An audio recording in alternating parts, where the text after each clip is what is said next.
Hello friends, कैसे हैं आप सब। स्वागत है आपका प्लांट परिवार में। फ्रेंड्स, जैसे कि आज 22 दिसंबर है और देखिए कितना घना कोहरा छाया हुआ है। चारों तरफ ऐसे है जैसे एक सफ़ेद चादर बिछी हुई है और बिल्कुल भी कुछ भी नज़र नहीं आ रहा है। और ऐसे टाइम में जब पिछले 3-4 दिन से ऐसा ही मौसम है, देखिए रात को पूरा आंगन गीला हो जाता है जैसे कि बारिश पड़ी हो। तो अगर आने वाले दिनों में भी कुछ दिन तक, हफ्ते 10 दिन तक धूप नहीं निकली तो ये टाइम प्लांट्स के लिए बहुत ज़रूरी है कि हम उनकी केयर करें, उनको प्रोटेक्ट करें। क्योंकि इस टाइम में इतनी ठंड, नमी और धुंध है और धूप नहीं निकल रही है, तो ये चीज़ प्लांट्स को बहुत नुकसान कर रही है। देखिए प्लांट्स के ऊपर ऐसे पानी गिरा होता है जैसे बारिश पड़ी हो। तो इस चीज़ से प्लांट्स को कैसे केयर करना है, इस टाइम पे हमें उन्हें कैसे प्रोटेक्ट करना है, ताकि हमारे प्लांट्स जो हैं, जैसे ही अब इसके लगभग जनवरी के मिड के बाद जब अच्छे धूप वाले दिन आ जाएंगे, स्प्रिंग सीजन आएगा, तो उस टाइम पे कैसे अच्छी फ्लावरिंग करें और जो फूल इस टाइम पे खिले हुए हैं उन्हें कैसे बचाना है। क्योंकि अगर ये फ्लावर्स जो हैं वो इनके ऊपर ओस पड़ेगी तो ये बहुत जल्दी ख़राब हो जाएंगे। वैसे तो गुलदाउदी और मैरीगोल्ड जो है वो एक बार खिलता है तो कितने कितने दिनों तक खिला रहता है, लेकिन अगर उन पे ये ओस पड़ती रहेगी तो वो भी जल्दी ख़राब हो जाएंगे। तो आज की इस वीडियो में मैं यही शेयर करने वाली हूँ कि इस टाइम पे हमने अपने प्लांट्स की, हमारे फ्लावर्स की कैसे केयर करनी है ताकि वो लंबे समय तक हमारे गार्डन में बने रहें और जो हमारे प्लांट्स हैं वो भी ख़राब ना हो और आने वाले दिनों में उन पर अच्छी फ्लावरिंग हो। तो फ्रेंड्स, इस टाइम में जो सबसे मेन चीज़ ध्यान रखने वाली है वो है वाटरिंग। नॉर्मली हम समर में डेली वाटरिंग करते हैं और विंटर में भी हर दूसरे तीसरे दिन जब हम देखते हैं कि गमले की मिट्टी ड्राई हो गई है तो पानी दे देते हैं। लेकिन इन दिनों में क्योंकि सन नहीं निकलता और हवा में बहुत ज़्यादा मॉइस्चर है, तो देखिए इस गमले में मैंने लगभग 3 दिन पहले पानी दिया था और मिट्टी अभी भी कितनी गीली है। तो इस टाइम पे हमने पानी देने से पहले हमेशा सॉइल को चेक करना है। अगर ऊपर से 1-2 इंच की सॉइल सूखी है और गमले की मिट्टी ड्राई लग रही है, तब भी चाहे आप 1-2 दिन छोड़ के पानी दो। देखिए मेरे इस प्लांटर का भी आज आपको सॉइल ड्राई लग रही होगी, लेकिन अभी भी इसमें नमी है। क्योंकि सन निकलता नहीं है तो पानी इवेपोरेट नहीं होता, तो पानी की रिक्वायरमेंट प्लांट की बिल्कुल कम हो जाती है। तो हमने बिल्कुल देख के, ये नहीं कि हम सोचे 3-4 दिन हो गया पानी नहीं दिया तो चलो आज दे देते हैं, ऐसे नहीं करना है। पहले प्लांट की सॉइल को अच्छे से चेक करना है, अगर वो बिल्कुल ड्राई है तभी पानी देना है। और अगर उसमें हल्की सी भी नमी है तो कुछ दिनों के लिए उसको छोड़ दीजिए, क्योंकि जब तक सन नहीं निकलेगा पौधे जो है बहुत कम पानी लेंगे। और अगर हम अपनी रूटीन में ही इनको पानी देते रहेंगे तो प्लांट्स जो है वो उनकी रूट्स जो है सड़ सकती हैं। उसके साथ ही ये जो हमारे लीफी प्लांट्स हैं जिनकी लीव्स बहुत अच्छी हैं, इनको हम टाइम टू टाइम शावर करते हैं। तो इस टाइम पे जब सन नहीं निकल रहा है हमने इन्हें शावर नहीं करना है, क्योंकि ऑलरेडी इन पे बहुत ओस पड़ी होती है। तो अगर आपको लगता है कि प्लांट्स के जो लीव्स हैं वो गंदे हो गए हैं, तो इस टाइम पे आप उनको हल्के से किसी कपड़े से साफ़ कर लीजिए, किसी सॉफ्ट कपड़े से। वैसे तो इन दिनों में डस्ट भी कम ही उड़ती है तो पौधे इतने ज़्यादा गंदे नहीं होते। तो ये जो 15-20 दिन है इसमें आप अवॉइड कीजिए कि प्लांट्स को शावर नहीं करना है और उनको जितना हो सके ठंडे पानी से बचाना है। क्योंकि अगर हम उनको इस टाइम पे शावर करेंगे तो इससे उनको फंगस भी लग सकता है और लीव्स जो है वो शेड होने लगेंगे और प्लांट्स के लीव्स जो है वो गिरने शुरू हो जाएंगे।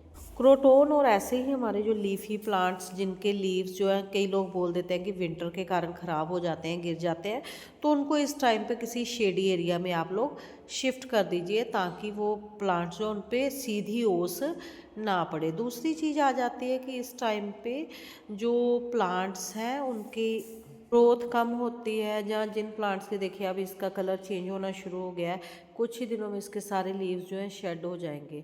तो इस चीज़ की चिंता नहीं करनी है। इस टाइम पे हमने ये नहीं सोचना कि हमारे प्लांट्स ग्रो कम कर रहे हैं या उन पे फूल कम आ रहे हैं। इस टाइम पे हमने जो ध्यान देना वो यही है कि हमारा प्लांट जो है वो ऐसे वेदर में सरवाइव करे, बच जाए। अगर वो इन दिनों में सरवाइव कर जाएंगे तो फिर आने वाले दिनों में उनमें बहुत अच्छी ग्रोथ होगी और बहुत अच्छे फूल आएंगे। इस टाइम पे जो फूल खिले हुए हैं उनका भी हमने बहुत ध्यान रखना है, क्योंकि इस टाइम हवा में बहुत नमी होती है तो इससे फंगस का अटैक बहुत होता है। देखिए जो फूल हमारे खिले हुए हैं जैसे मैरीगोल्ड और गुलदाउदी का, उसमें छोटे छोटे काले माइट्स का अटैक होना शुरू हो जाता है। तो अगर आपको अपने किसी भी गमले में ऐसा कुछ लगता है कि पेस्ट अटैक हो रहा है तो हमें नीम ऑयल का स्प्रे हर हफ्ते से 10 दिन में इन पे करते रहना है। 1 लीटर पानी में कुछ बूंदें नीम ऑयल स्प्रे की डाल के उन्हें सभी पौधों पे जिन पे आपको लग रहा है कि छोटे छोटे काले कीड़े या वाइट मिलीबग्स का अटैक हो रहा है उन पे स्प्रे कर सकते हैं। मेरा गुलदाउदी तो अभी बिल्कुल ठीक है, लेकिन मैरीगोल्ड पे छोटे छोटे कीड़े आने शुरू हो गए हैं। और ये जो स्प्रे आपने करना है ये मॉर्निंग टाइम में आप 10-11 बजे कर दें, क्योंकि शाम को तो वैसे ही नमी ज़्यादा बढ़ जाती है और उसके ऊपर से हम स्प्रे कर देंगे पौधों पे तो वो और ज़्यादा डैमेज करेगा। तो इसलिए आप एक तो ये कर सकते हैं कि जिन भी प्लांट्स के ऊपर इन बग्स का अटैक हुआ है, जिन फ्लावर्स के ऊपर, उनको हटाते रहें, क्योंकि जिन प्लांट्स की लाइफ हो चुकी है, जो पुराने हो चुके हैं या डैमेज हो चुके हैं, उनको हम हटा देंगे तो उससे जो बाकी प्लांट हैं वो उससे उसके मिली बग्स के या माइट्स के अटैक से बच जाएगा।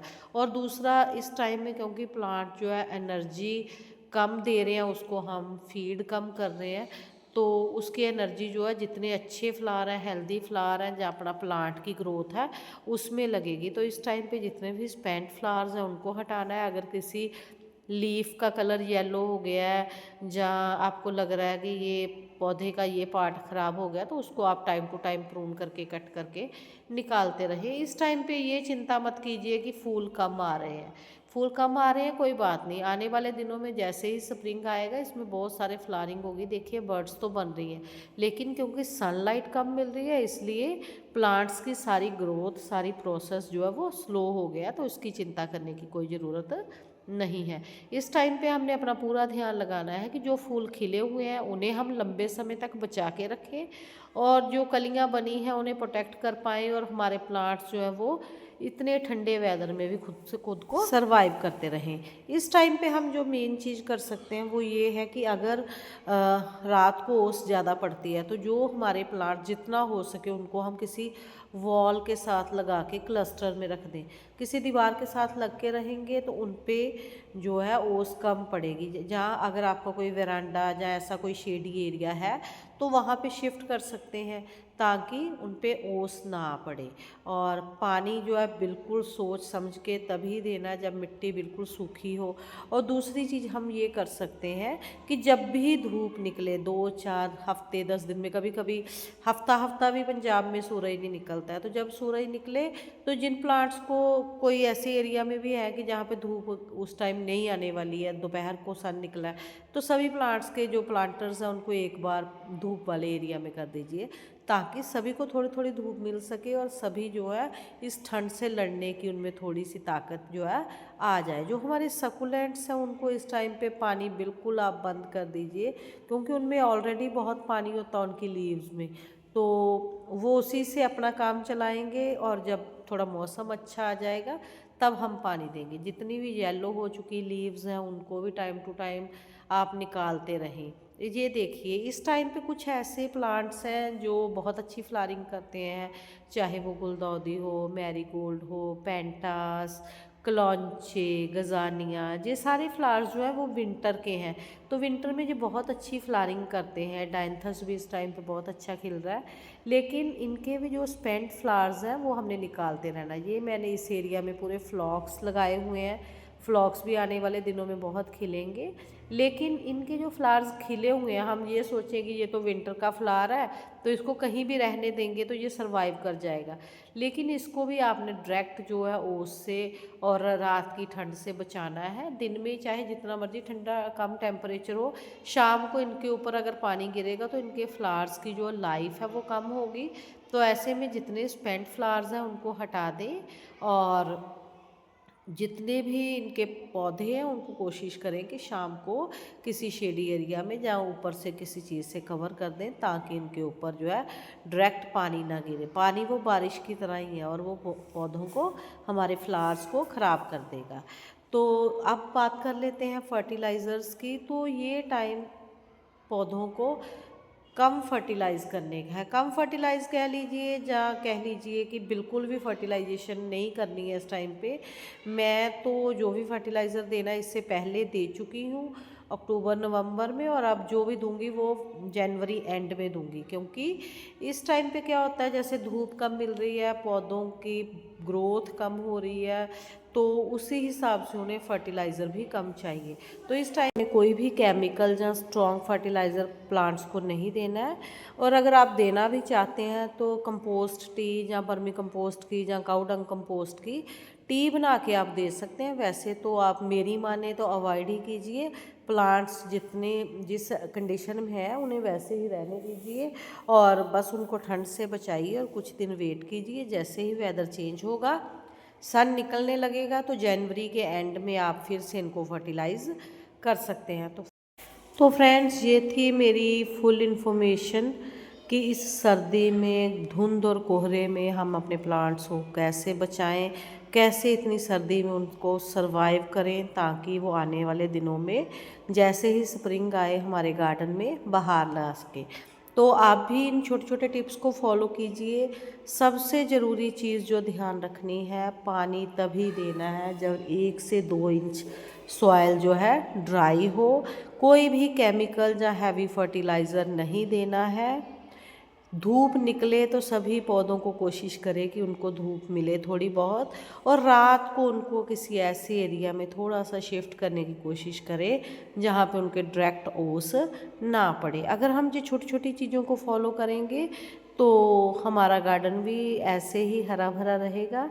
होप्स हो कि उन पे सर्दी का उतना असर ना हो, और वो आने वाले दिनों में आपके गार्डन को बहुत सुंदर फूलों से भर दें। तो अगर आपको ये इन्फॉर्मेशन अच्छी लगी तो प्लीज़ ज्वाइन करें प्लांट परिवार को, सब्सक्राइब करें मेरा चैनल। Happy gardening.